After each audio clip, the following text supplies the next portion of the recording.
Hi, in this video, we're going to talk about setting up, starting, and reviewing a speech. When you sign into the software, you're going to be shown the main menu here. And on the left-hand side, you have three main modes. You can deliver a speech and have an optional Q&A at the end. You can engage in conversation, or you can practice an interview. We're going to jump into speech, and Ovation's going to ask me where I want to practice my speech, where I want to deliver it.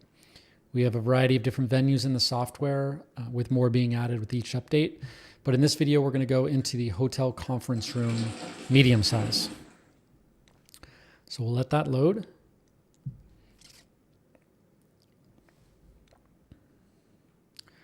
And once it does, I'm going to hide the menu for a moment. And in front of me are Ovation's audience members. These are real people who were scanned into 3D models using a process called photogrammetry. So they're highly detailed, and they are able to play upwards of 300 different animations. They can pull out a cell phone and text. They can cough, sneeze, cross their legs, all sorts of things. And all of that's driven by an AI system in the background. I'm going to pull up my menu again, and you can see I'm in speech mode. I can start it now, or I can set it up. On the right-hand side is just a quick setup for the Q&A that you can optionally have after your speech. But we're going to go into the full setup. So I'm going to click that. On the left-hand side are the different categories in the setup menu. First up is Q&A. So you can, after you deliver your speech, you can start a Q&A session, and you have control over the types of questions that are asked. The first setting you can adjust is who's your audience.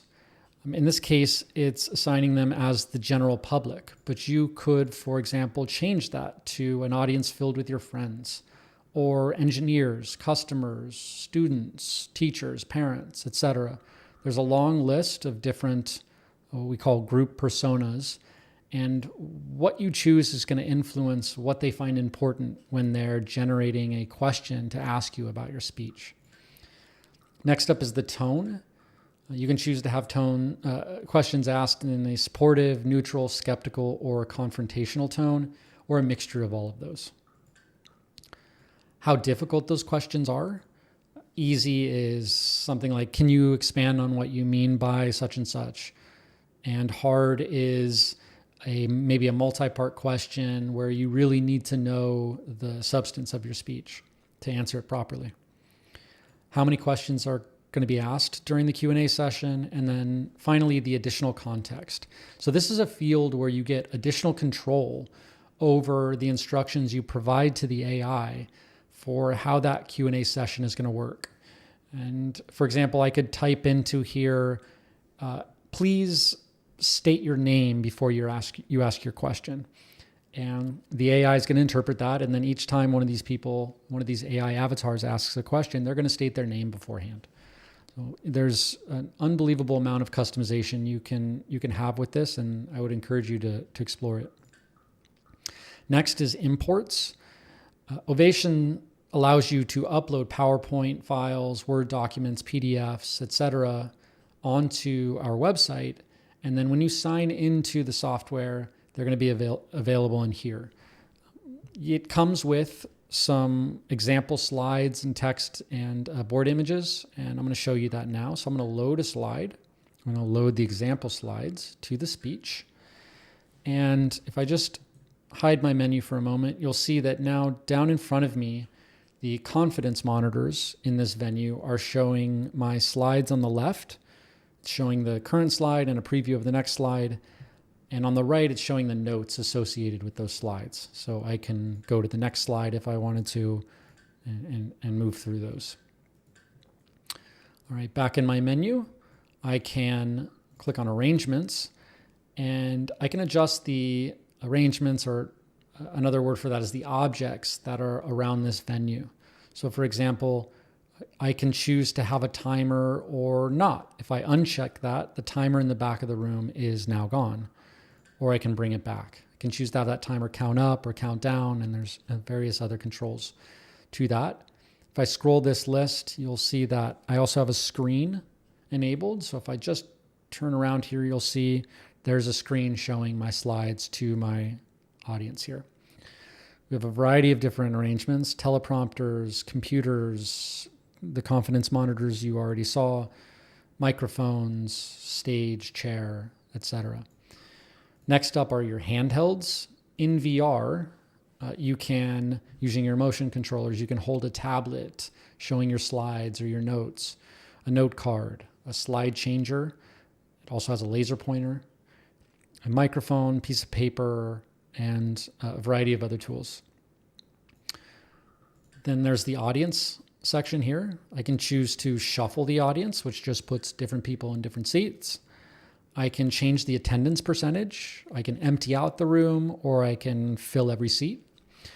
And I can change the male-female ratio, how socially distanced they are, what they're wearing, business or casual clothing, whether I'm going to get an ovation at the end of my speech. So these avatars here will stand up and provide me with a 5 to 10 second standing ovation, which is nice. And whether they're allowed to be rude or not. So they can pull out a cell phone and text, or they can yawn. They can fall asleep on you. So if that's too offensive for you, you can uncheck that setting. And then finally, training.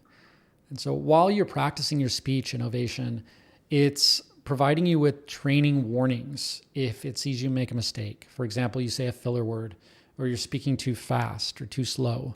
It's going to show you a little warning in the moment, so you can try to correct that during your speech. If you don't want to see that, if you instead want to see how you did after your speech in the review process, you can uncheck training enabled here.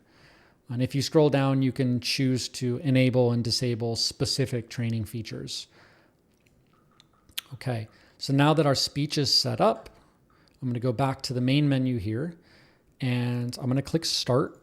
And Ovation's going to ask me, do I want to start right now, or do I want to get a prompt? A prompt is, Ovation will provide you with a topic to speak about. It could be one of 300 prompts that are built into the software, or organizations are allowed to create their own prompts so that students can choose from those, or organization members can choose from those. So I'm going to click Get a Prompt, and I'm going to see a random prompt from one of the ones included in the Ovation software. Now, if I didn't want to answer this one, I could shuffle to a different prompt, or I could ask the AI to generate a prompt for me based on a particular subject that I would enter in here, and then it would come up with a new prompt for me. You can also filter using this button here. You can go into the prompt filters menu, and you would be able to filter, for example, controversial, education, entrepreneurship, prompts specific to these categories. All right, so I'm going to shuffle this a couple times, and we'll just pick something here. Should scientists be permitted to bring back extinct species? Defend your position. I may not actually believe what I say here, but I'm going to just demonstrate this. So when I've chosen the prompt I want, I'm going to click Start, and I'm going to get a 5-second countdown, at which point I can deliver my speech. And then when I'm done with that, I'll speak for about 30 seconds. I'm going to pull the menu back up, and I'm going to click Start Q&A, at which point you'll see that process. So here we go.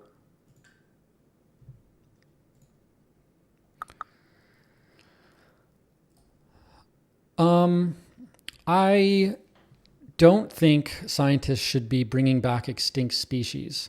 I think we saw the danger of that in movies like Jurassic Park, where they brought back some particularly scary extinct species, put them in a zoo, and they broke out, and there was chaos.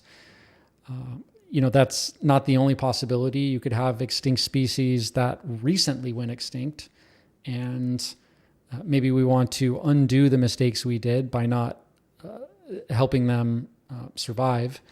So recently extinct species may be a carve out for that. And I could even change my mind on other really interesting species that we might want to bring back and have extra safe controls around.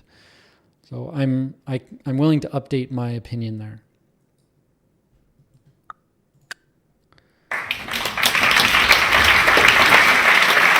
And now I'm going to get my standing ovation.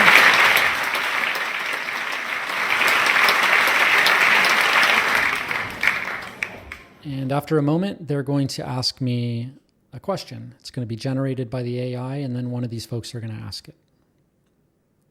Could you clarify what specific criteria you think should be used to decide which recently extinct species might be considered for reintroduction, and how we might ensure their safe integration? The criteria to be used could possibly be how recent they went extinct, maybe prioritize the most recent ones. It could be ones that are maybe have some sort of tourist benefit to it, where if we bring them back, they might be able to provide revenue so that we could fund further, bringing back previously extinct species, so we can sort of fund this process. I'm going to send that response back, and then they're going to generate the next question. If we prioritize recently extinct species for reintroduction based on potential revenue from tourism, how do we ensure that conservation and ecological factors are not overshadowed by economic interests? It's a great question, and I should have thought of that before. I think there's probably a lot of different criteria that we should add beyond just tourism revenue. And so I'll have to give that additional thought. Now, I'm going to end my speech and Q&A session, and Ovation's going to show me the review menu. And on the review menu, the AI is going to name my speech here, which you can see, bringing back extinct species. Below that, if I just get rid of this is telling you that you can see your transcript and your feedback and all of that stuff on Ovation's website. But here's a full transcript of the prompt that I was asked initially, my response to it, the Q&A session, the questions I was asked, my answers to them, etc. So it's a full transcript of your speech and Q&A. And on the right-hand side is what we call a factor graph. It's a radar chart. And this is the AI providing its evaluation of how you did throughout the entire speech and Q&A from a reasoning perspective, a creativity perspective, structure, clarity, emotion. And the further the coloring is out to the edge of the chart, the better you did. Now, this is a quick look at it, but if you wanted to get more information, you would click on View Report. And now you see the graph in the report menu. Next to it is the AI's justification for why you got that grade or that score. In this case, I got a 50 for reasoning. And my reasoning touched on the potential dangers of bringing back extinct species using Jurassic Park as a pop culture reference. While this draws an emotional reaction, it may not be strong enough for a logical argument. Introducing specific scientific concerns such as ecological balance and risks would help strengthen your argument. So here the AI is really trying to help me be better from a reasoning perspective the next time I practice this speech.